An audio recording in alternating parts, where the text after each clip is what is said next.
నువ్వు ఎప్పటి నుంచి ఉంటున్నావు ఈడ? నేను 20 వెళ్ళిపోయింది, అప్పటి నుంచి ఇక్కడే ఉన్నాను. ఇక్కడనే ఉంటున్నావు?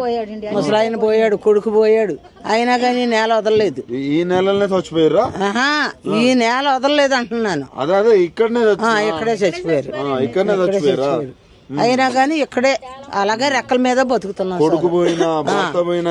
ఇక్కడే మరి ఎవరు ఆస్కారం లేదు, ఇంటికాడ ఆధారం లేదు, ఇంకేం చేస్తాం? ఇలాగెళ్తే ఈ 10,000 అన్న వస్తున్నాయి కదా నెల వచ్చేటప్పటికి అనుకుని అదే పొట్ట చేత్తో పట్టుకుని బతుకుతున్నాం సార్. ఇప్పుడు మీ గూడు తీసేస్తా మరి గూడు తీసేస్తా అంటున్నా, భగవంతుడు అడ్డపడతాడని దేవుడిని పడి ఎడుతున్నాం, పెద్దలందరినీ బతుకులాడుకుంటున్నాం సార్. మరి ఎవరన్నా సాయం చేసి ఎక్కడన్నా ప్లేస్ అన్నా చూపించాలా, లేదా మమ్మల్ని ఎలాగన్నా బతకనివ్వాలా. మాకు లేకపోతే అసలు ఆస్కారమే లేదు, ఎటు పోయినా దారి లేదు. ఎట్లా మరి మీ ఊళ్ళో కూడా ఏం ప్లేస్ లేదు సార్. ఉంటే ఇన్ని సంవత్సరాల నుంచి ఇలా పడి ఉంటామా? ఆ ఆస్కారం లేక ఇలాగ ఏమైనా సరే కష్టమైన ఇష్టం. 2 సార్లు కరోనా వచ్చినా సరే వెళ్ళలేదు. ఇక్కడే ఉన్నాం సార్. కరోనా టైం కూడా మేము ఇంటికి వెళ్ళలేదు. మాకు ఇల్లు ఉంది, వెళ్తాము అన్న ఆశ లేదు. అందుకే అక్కడ ఏం లేదు కాబట్టి ఇక్కడ ఉన్నారు. ఇక్కడ పడి ఉంటున్నాం సార్.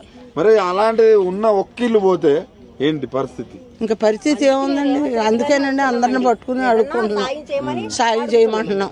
సాయం చేస్తే మీ దయ్య, మేము ఎంత కష్టపడినా మా పొట్టకి లొట్టుకే. ఈ బరకాలు కొనుక్కుంటా కూడా గట్టిగా వాన వస్తే తామత్ కూడా లేదు. వేసుకున్నాం లేదు, పర్దాలు కొనుక్కుంటాను లేదు, లేదు. వాన వస్తే తడవడం, ఎండ వస్తే ఎండడమే. నీకు ఎన్నాళ్ళు చూసినా ఈ రెక్కలో ఇలా కష్టపడుతున్నాయి మా జీవితం. మరి ఇలాంటి వాళ్ళ కడుపు కొడితే ఏమొస్తుంది? మరి ఏం చెప్తారు రేవంత్ రెడ్డికి? రేవంత్ రెడ్డి అంటే ఆ రోజు రోడ్లు వేసేటప్పుడు అందరూ వచ్చారు, మేమున్నాం అన్నారు. ఇప్పుడు ఎవ్వరు లేరు సార్ మాకు. ఇప్పుడు దారే లేదు మాకు. అసలు మేము ఎవరమో మమ్మల్ని చూడలేదు. బాధ అనిపిస్తుంది సార్. రాత్రి అన్నం లేదు, పొద్దున్న అన్నం లేదు, అలాగే ఉన్నాం. ఏం చేస్తారో అని ఆ కాస్త కళ్ళెట్టుకుని చూస్తున్నాం. అది భయం ఏంటంటే ఇక ఒళ్ళు దడ కూడా వస్తుంది, చెప్పుకోలేము. ఏ టైంలో వస్తారో, ఎలా కూలదేసేస్తే మళ్ళీ రాత్రికి మళ్ళీ గాలి దుమ్ము వస్తే మేము ఎక్కడ ఉండాలా, ఏం చెయ్యాలా, ఇదే టెన్షన్ పట్టుకుంది. గాలి దుమ్ము రాత్రి చెట్లు కూడా ఇరుగు గుడిసెల మీద పడిపోయింది సార్. ఆ గుడిసెలు చూడండి మీరు, ఆ చెట్లు అలాగే ఉన్నాయి. అట్లా గాలి దుమ్ములో కూడా మేము ఇలాగే ఉన్నాం సార్. కరోనాలో కూడా ఇలాగే ఉన్నాం. మాకు ఏ ఆస్కారం లేక ఏ తక్కువ కూలి అవనాయి, ఎక్కువ కూలి అవనాయి, అదే పని చేస్తున్నాం.